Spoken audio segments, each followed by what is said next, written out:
puro malalaking paputok ang mga ipinagbabawal ha. Meron ding maliliit na paputok na bawal din ibenta. Dahil ito yung mas madalas na makabiktima, lalo na ng mga bata. Alamin natin yan sa pagtutok ni Susan Enriquez live mula sa Baclaran. San?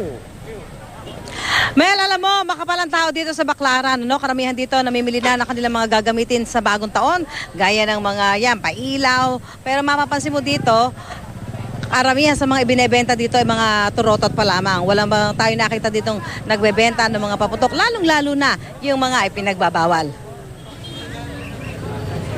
15 hanggang 50 pesos ang bentahan ng turotot sa Baclaran. Mabenta na nga raw ito. Kumusta yung benta nyo ng mga turotot? Okay lang naman. Kagabi nakatanggap ng report ang station commander ng Baclaran na may mga dumating na mga ipinagbabawal na paputok sa Baclaran. Dalawang truck na bumaba dito sa Baclaran na allegedly mga paputok. So ngayon, pinapaigting natin yung intel monitoring natin na dapat hindi ma-distribute sa mga tao. Kanina, sa pag-iikot ng mga pulis, may ilang ipinagbabawal na paputok sa may bahagi ng LRT ang nakumpiska. Kagaya nito, plapla, ito yung mga pinagbabawal na nabanggit ko kanina. Kagaya nito, itong mga malalakas na paputok. Pero itong isang itong mga tinatawag na pailaw, ito naman ay hindi pinagbabawal pwede.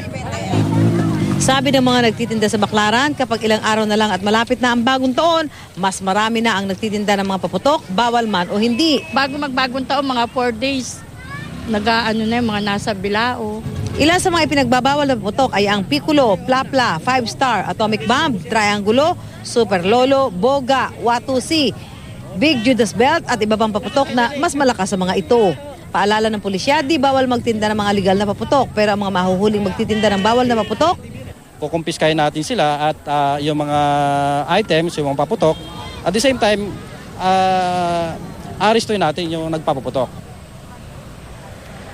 meron sa mga tabi natin si Chief Inspector Rollifer Kapokyan. Para ipakita, no, ito, yung hawak niya, ito yung sample Mel nung ano na tawag dito? Piccolo. Papakita lang natin, bakit madalas sa bata ang nabibiktima nito. Kung mapapansin ho ninyo, wala ho itong mitya. So ang sinisindihan dyan, ito, yung may kulay pink. So kailangan pala dito, ay yun, ganun na. Pakita nga natin kung paano. Nagulat ako. Ayan. Kasi ako takot din ako sa mga paputok na ganyan eh. Ayan, gula. Kahit mahina lang yan, takot ako dyan. Ayan, ganyan yan. Tapos yung mga bata, dahil nakikita nila na maliit lang naman, akala nila mahina lang, kaya lumalapit sila gaya dito. Ang dami-dami mga bata dito, kailangan pa natin sawayan. So yan yung Piccolo na binabawal dahil ito ho sa ngayon sa record ho, ito yung pinakamarami na bibiktima nitong Piccolo ay mga bata. Ito, madalas makapambiktima. Ang susunod naman ay itong, ang tawag dito, sir? Pop-up. Ito po yung tinatawag na pop-up. Binabato lang yan, tapos biglang puputok. Minsan nakala ng mga bata, minsan binabato nila sa ulo at puputok. Ito, Punta sa ulo ng bata? basta tumama lang sa matigas na bagay, puputok. Ito, napaka-sensitive ito. Yung isang bata kanina kausap natin, sabi, binato daw siya ng pop-up sa ulo, buta hindi pumutok. Minsan po hindi pumuputok, minsan pumuputok talaga. Talaga naman may kalokohan din to ilang mga bata. Isa pa, eto naman yung madalas na Mel, alam ko na itong Watusi pa, paliit na ng paliit ng Watusi. No? Ito naman, May ilang klase lang na paputok, ba't hindi pinagbabawal? Siguro dahil sa yung toxic content niya, yung nakakalasong chemical na pag naisubot ng bata, ito ay mamamatay. ito naman kasi pag nalunok ng bata, makakalaso. Oo.